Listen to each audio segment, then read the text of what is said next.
been this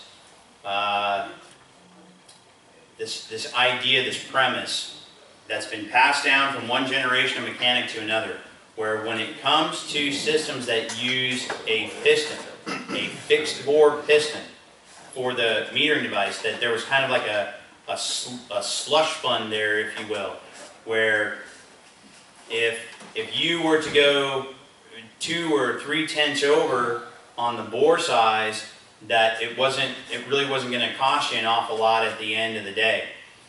Particularly with heat pumps. Now, using microchannel coils on the inside, I want you guys to always keep in mind these coils have very, very good thermodynamic properties, heat exchange properties. And that is to say that particularly with heat pumps, they unload, the coil unloads very efficiently, which also means slowly. If you do not have the correct piston bore size on the coil when you do the install, you can experience in heat mode, you will experience higher head pressures and poor heating performance as the coil unloads, acting as the condenser. By the same token, you could be in a condition where you either starve or flood out the evaporator in cooling mode. And one of the things that I'm going to go into a little bit later, I'll go back to this coil the way that you guys see it. Alright? Tell me what you see when it comes to the liquid feed on this coil. It's at the bottom, but what else? One side. It's one side. It is a single liquid line distributor. Your liquid feed enters into the coil. It passes through the point at the distributor where your metering device sits.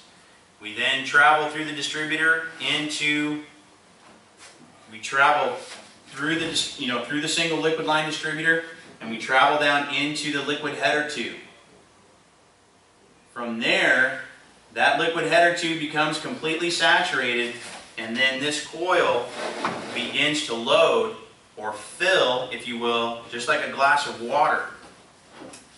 Alright? So the levels are rising up in the evaporator.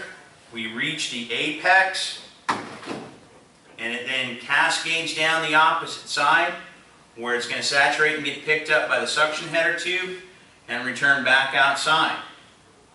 If you don't have the correct bore size of the piston installed, and you either put the coil into a flooded condition or a starved condition, that's what starts to lead towards water management problems for you. If you put this coil into a starved condition, what will begin to happen is you will get a temperature imbalance where the liquid header side of the coil ends up running colder than the suction header side of the coil. That warmer side of the coil ends up allowing condensation that doesn't travel down the fin pack. It ends up starting to beat up on the surface of the coil, and that's what can start to produce drips for you on the coil. The other thing too is that we've all been in this game long enough. I know better. I know better because I've made this, and my journeyman, bless his heart, would always let me shoot myself in the foot to make me learn a valuable lesson. When it comes to a condition where you don't see correct pressures, particularly on your suction side or your vapor side, what's the instinctual first thing that a lot of technicians want to do? They want to grab the magic jug. Grab the magic pink jug. Because so many guys learn by association that if I grab the magic pink jug and I start pouring the cold to this thing, that's what makes the air get colder. That's what makes the needle on my gauge go up. For me to say that these systems that use microchannel are critically charged systems, That's not something that I want to say to make you feel uncomfortable. What I mean by that is not paying attention to the details, not paying attention to the small stuff on these systems can end up costing you in the long run, because the numbers that the data that you will start to collect in your mind, you immediately begin plugging those numbers into the computer that is your brain. And all the years and all of the skill and knowledge that you've accumulated up to this point, it will start to lead you down the wrong path of what do I need to do to correct this problem. Yes, ounces of charge in these systems can make, you guys are looking at a blue screen, I apologize, I keep gesturing to a blue screen. Ounces of charge in these systems can make the difference between one that is working very well, one that is, it's doing okay. I thought it would actually do better than this because it's new. How many of you guys have gone out on a service call where they said, I thought it would be doing better than this because it's new? Right? And the point that I'm driving at here is don't kind of pity pat this information that's in, like the quick reference data. It's not there because we're just trying to bore you with more and more details that only frustrate the installation process. It's there because we have tested these matchups time and time and time again, and we've determined that I'll give you a great example here, right up here on the screen right now.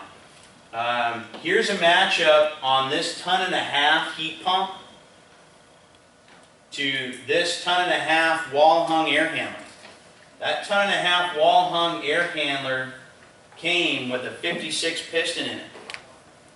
If you're going to put that 1.5 ton heat pump to it, that piston's got to change. It's got to go from a 56 to a 50. That bore has to change. That's enough change in the bore size on that piston. If you didn't change out that 56 and everything else was equal as far as airflow and refrigerant charge and everything else, what do you think is going to happen to this coil when it's running in cooling mode? It's going to start putting you into a flooded condition. Superheat, subcooling, all of that's going to start to go out the window. That's going to be a system where you may end up battling intermittent freeze-ups, right? As long as that's a classic situation right here where there's enough change in that piston bore size that the day that you did that install, it was 90 degrees outside. So you had more than enough load on your condenser that your head stayed up, and in conjunction then forced your suction to stay up high enough and your superheat to stay just high enough that you might have been getting 23 degrees of drop across the indoor coil, and you're like, man, I'm in business, see you later. Only to discover that they call you back to tell you that it froze up. No way. There's no way it froze up. Oh yeah, it did freeze up. It froze up because the moment that it cooled off enough outside and you went from a 90 degree condition dry bulb to an 80 degree condition dry bulb, now your head pressures come back off the condenser. It let your suction drop back down to around 100 or 105. Your superheat went to 0. When your superheat's at 0, what is that telling you? When you have no superheat, what is that telling you? All you got to do is lose half a degree. Half a degree. And you're going to start to allow that refrigerant to condense back to liquid state. And it's going to start to freeze up. Once it starts to freeze up, the only thing that's going to stop it is if the call from the thermostat ends, or they physically walk over to the thermostat and shut it off. When a system doesn't seem to be cooling properly, what does every last single owner that doesn't know anything about heating and air conditioning, what's the first thing that they go and do? Turn the thermostat down. They turn the thermostat temperature down. thinking, well, it's not cooling very well at 73 or 74, so I'm going to drop it to 70. Because in their mind, they're thinking that should make the air colder if I make the setting on the stat lower. Nope. All they did is they just started pouring the coal to that runaway train. That is the importance of understanding this information and not ignoring it and using it out in the field, because that's one of the first critical steps in ensuring that you do that install smoothly and quickly, and that when you do have your final tally, you know that that's a true state condition that's going to carry itself from a system running at 95 degrees down to 75 degrees, or running in heat mode when it's 32 degrees outside or 45 degrees outside. Yes? I tell my customers to call me if it's not cooling enough for them. I want to know right away. And I also tell them about turning down the thermostat to get it colder, not to do that. And the reason that they do that is because everybody's car works that way. If you turn it colder in a car, it will get colder. So they assume air conditioning is air conditioning, and I tell them it is not automotive air conditioning. Automotive will get colder if you turn it colder, not residential. And when they get that in their head, then I get them to call me, because I just assume nail it in the bud, right, as opposed to the bad taste in their mouth after they've got the settled. That's absolutely right. One of the things that's in front of you guys, we give you a T&P chart, but one of the things that, excuse me, man, I'm having a problem with my voice today, I apologize. One of the things that's in front of you is this little card, and please don't let, at any time throughout today, if you see something listed as Nordyne or Nortek, please don't let that throw you off. It's just a transition in terms of the naming and all that other kind of good stuff. But don't let any of that create any roadblocks for you, if you will. But this little card right here, this is one of my favorite things. We not only show you on the one side how to do a serial number breakdown of our equipment, because we get that question too all the time. Can you just give me an idea how old this equipment is? If you can read the first few digits of the serial number off to me, I'll tell you exactly how old it is. Matter of fact, I'll be able to tell you when it came off the line, who we originally shipped it to, all that kind of good stuff. So we give you a serial number breakdown, and then we also go into, we give you models of how to read the model number breakdowns. And again, yes, it's a convenience item for you, but guys, I am telling you,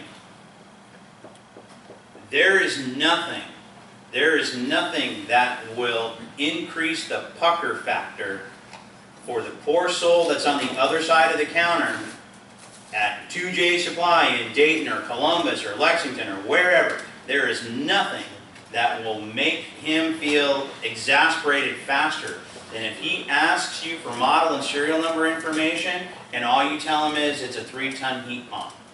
Or if all you tell him it's a 3-ton E-Series heat pump. Guess what? We've been making the E-Series heat pumps for quite some time now.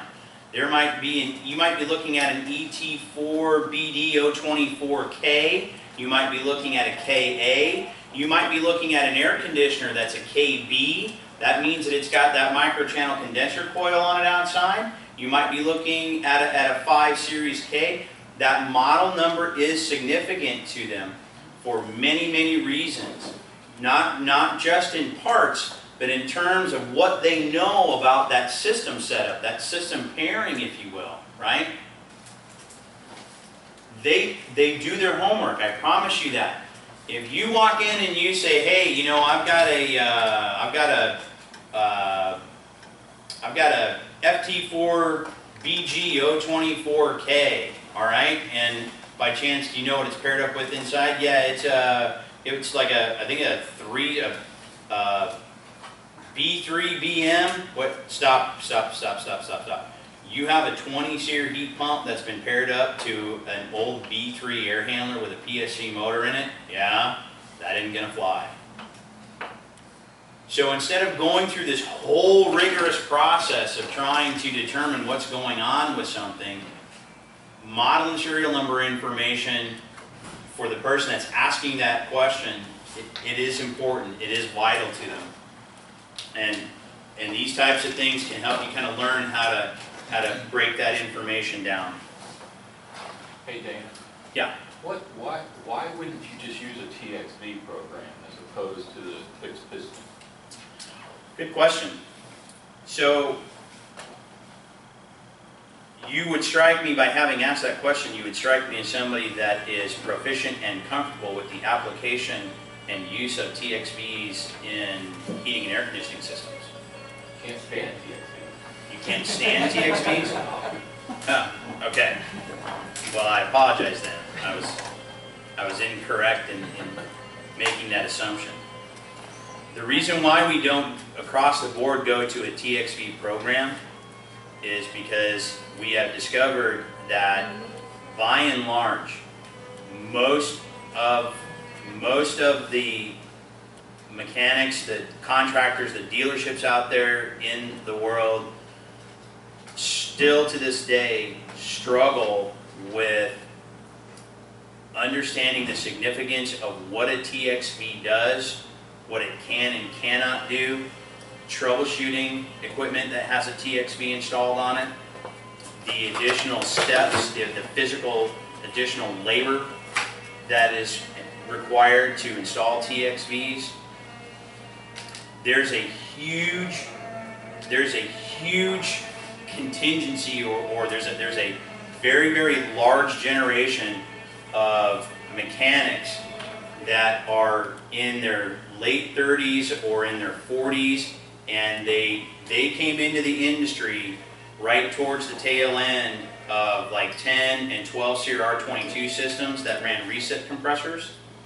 So they have this huge rooted knowledge based on systems that used a piston, and they understand what's happening, the correlation between the bore size on that piston and what it means to the amount of refrigerant that it wants to try to meter to that coil. To them, it's faster, it's more efficient because their comfort level and their familiarity with it is higher, and particularly when it comes to troubleshooting. They don't have to struggle with it the way that they do with TXVs. But that's a great question. And the other thing too is cost. Cost. I do training classes where there are guys in that room that are like, I can't even believe this dude's talking about 13 SEER. I haven't sold a 13 SEER system in 3 years. I don't. If you want a 13 SEER, call somebody else. I'm on down the road. I deal on the high end. And then there are guys that are like, hey, I know where my bread's buttered.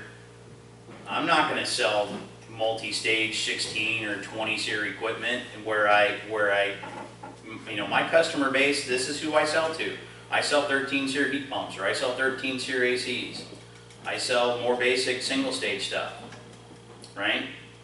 Well, we have to be able to provide you with options. Pricing, warranty, every bit of it. So that's why we don't adopt a TXV application across the board like that. That's a great question though. Anybody happen to, at this moment, anybody happen to have either on their person or in their truck a TXV adjustment key? The reason why is that you have not, you pretty much by and large, you've seen the demise of the adjustable TXV in the field as far as residential heating and air conditioning equipment goes. Right? For guys that were brought up, with either the luxury or the frustration, depending upon your point of view on it, for guys that were brought up and had to learn or hopefully even taught how to properly adjust a TXV, if they mastered that, they love them. They're disappointed to see fixed TXVs. They want that ability to kind of customize or fine-tune what they're doing with things like superheat on their evaporator. And then there are guys that are like, I I just don't, I don't need all the extra window dressing, if you will. I like piston.